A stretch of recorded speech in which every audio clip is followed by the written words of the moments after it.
name is McKenna Brillhart, and I am going to be an upcoming senior at Illinois State University. I am studying early childhood education and getting endorsed in ESL and also getting the special education letter of approval. So this is just super exciting.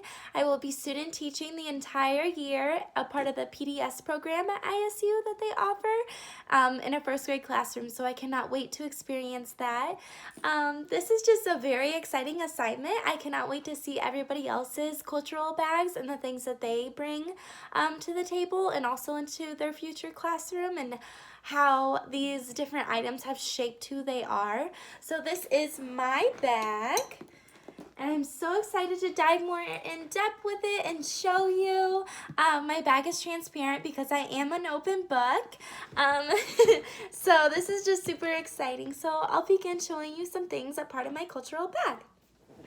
First off, this is my first home run ball. Softball has been a big part of my life. I've done travel softball for many years. I've done slow pitch now, and it's just been an amazing part of my life, especially being a part of a team, a group of girls. It has been amazing for me to become a great effective communicator. I was a catcher, so you know that quote, you got to be the loudest girl on the field. So you're kind of like the director. You got to let everybody know the plays and different things like that. So this sport has shaped who I am tremendously, and all the different skills that I learned from this team sport will carry over to my future career as an educator, especially being a good collaborator with future educators, how I collaborated with my teammates to best help our team. So it's just very exciting. This is a big part of my life. I love it. Next, I will show you guys another big part of my life, which is my faith. So these are just different scriptures. Every single year, I prayerfully think about a word for the entire year, and God is so great, and He always gives me an amazing word, and it reflects the entire year of the different things that I do go through. So this year, my word is restore or restoration, and I also pick a verse in the Bible that corresponds to the word that I pick. My faith is just a huge part of who I am. I was taught early on to love God, love myself, and love all people, no matter where they come from, culturally, linguistically, racially, love all people, and just share the love of God as much as I can. It's a big part of who I am, my faith and my journey and my relationship with God. And this is a big part of who I am. So I just want to share this with you guys. Next, I will show you guys my family. So this isn't the most recent picture. I will show you the new additions to my family later on in this video.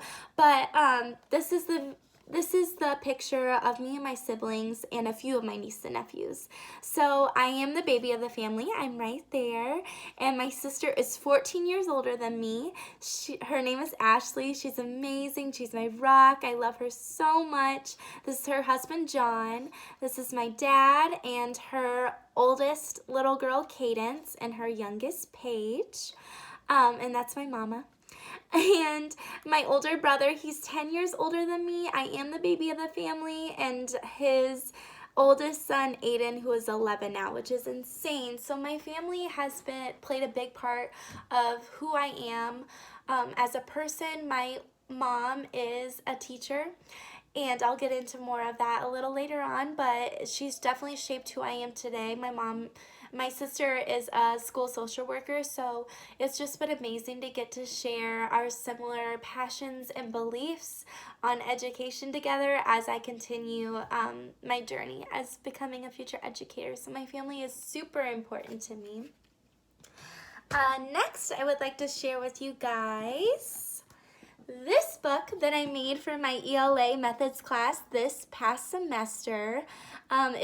We were required to make an all about me picture book, and this is Paige now. Remember the baby I just showed you? Well, she's 5 now. She is so fun. I love her so much. She's a little bundle of joy. But in this book, it just shares the different upbringings and life experiences that I have had and who I am because of them. But the main thing I want to focus on this book is my nieces and nephews. So this is the first picture when I first became an aunt when I was 10 years old with Aiden. He's 11 now. And this is my newest little cutie. His name is Liam and he is 7 months old. He is so sweet. And then there's a picture of my siblings. I will show you a picture of all of my nieces and nephews. So this is a picture of all my nieces and nephews. Paige, Bella, Cadence, Catherine, Liam, Victor, and Aiden. These are my sister's 3 girls right here, and then this is my brother's 4 kids right here. My nieces and nephews definitely have made me the girl I am today. I have always wanted to become a teacher, and when I finally became an aunt, that just magnified, and they really have shaped who I am today. They are always over at my house. I always go see them. I have great relationships with them, and I just love them so much. So they definitely I hold them near and dear to my heart. I just love them so much, and they have made me the girl I am today. So yeah, I have grown up with them. It's been amazing. So moving forward, I'll come to that one in a little bit. A few more artifacts. So like I said earlier, my mom, these are Alex and Ani bracelets, and me and my mom both have the same ones. This is the mother-daughter one. And this is the apple for teaching. So me and my mom both have these. My mom is a high school teacher at Centennial High School, and I was born and raised in Champaign, Illinois. So it's just been so amazing to get to see the relationships that she has built with every student that she has come across, and it's just been so amazing. When I think of her, I think of Rita Pearson, which is famous for her TED Talk of every kid deserves a champion. My mom is continually to advocate, love, and help her students be the best versions of themselves each and every day. She has one more year and then she will retire, which is crazy to say, but yeah, it's just so amazing. So yeah, my relationship with my mom has definitely made me who I am today, especially with the career choice I chose. So love her so much. And then next, definitely, I would say becoming a teacher. This is a teacher ornament I got a few years ago when I got accepted into ISU's program. ISU has been amazing. I have gotten to make the best friends in the entire world in the ECE program and share this journey together with them. ISU has prepared me more than I could ever think or imagine, and I get to share this journey with my best friends as they continue their goal of becoming a future educator as well.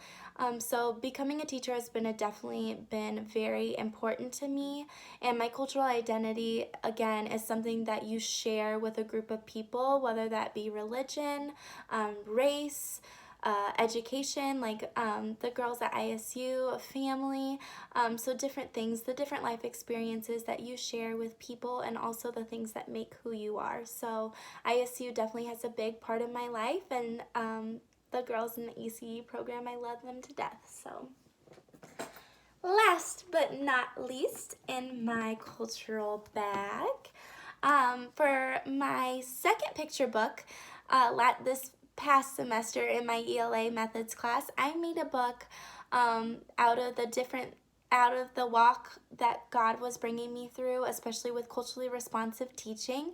So 3 out of my 7 nieces and nephews are Mexican American, and they are fluent in both Spanish and English, and they are amazing. I love them so much, and I actually threw, along with my older sister, we planned for our brother, a bilingual baby shower for him and his fiance. So that was just amazing to get to be able to share that with her family and just unite as one big happy family. So I was placed in a second grade bilingual classroom this past semester to meet the requirements for my ESL endorsement. And I loved it so much. I loved it so much.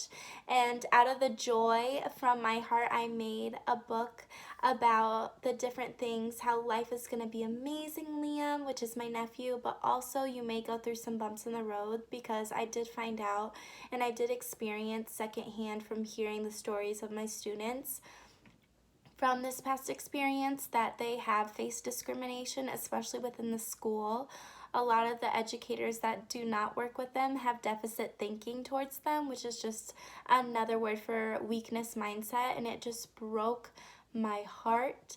And that's why I am so passionate about becoming a culturally responsive teacher, so that my nieces and nephews have a better experience, and that also that my future students and that every child will have a better experience and will be able to be represented amazingly in their classroom, and also get to experience other diverse cultures, because that's the beauty of the world in today's classroom, is that it's ever changing, it's incredibly diverse, and we as educators, we need to make sure that we are presenting that to them and standing firm in that. So when I made this book, I just said that I love him so much, and that there will be times when people may say things like, why do you and your family live here, just from the experiences that my nieces and nephews and the bilingual babies this past semester have faced, but how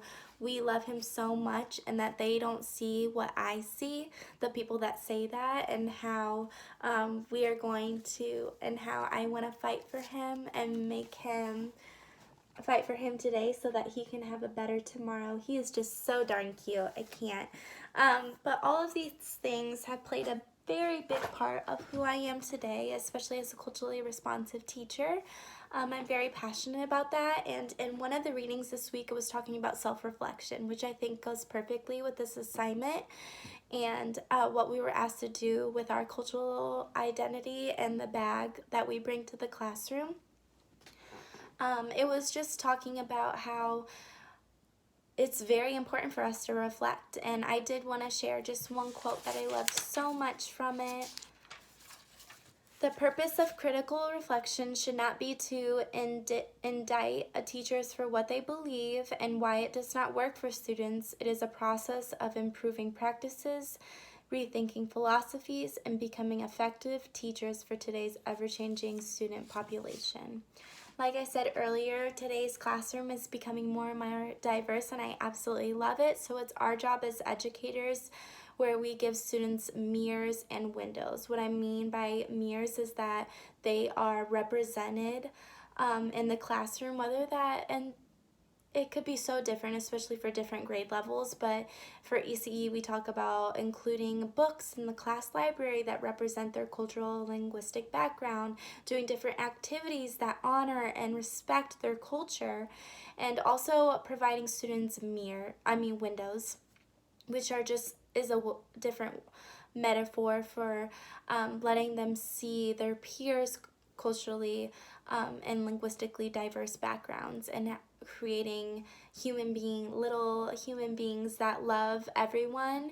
And that's my goal in life, and to help them be best represented in the school system, because I know in the past that educators have failed miserably to do this. So that's why it's so important, and I dedicate this entire culturally responsive philosophies and mindset to ISU, because without ISU and without having to take these classes that show us how to be multicultural and how to incorporate cultural and how to incorporate diverse materials into the classroom, I would not come up with this on my own. So I'm just super excited to see the cultural bags that you guys bring into the classroom, and I can't wait to just learn more about you guys as the semester continues. Thanks.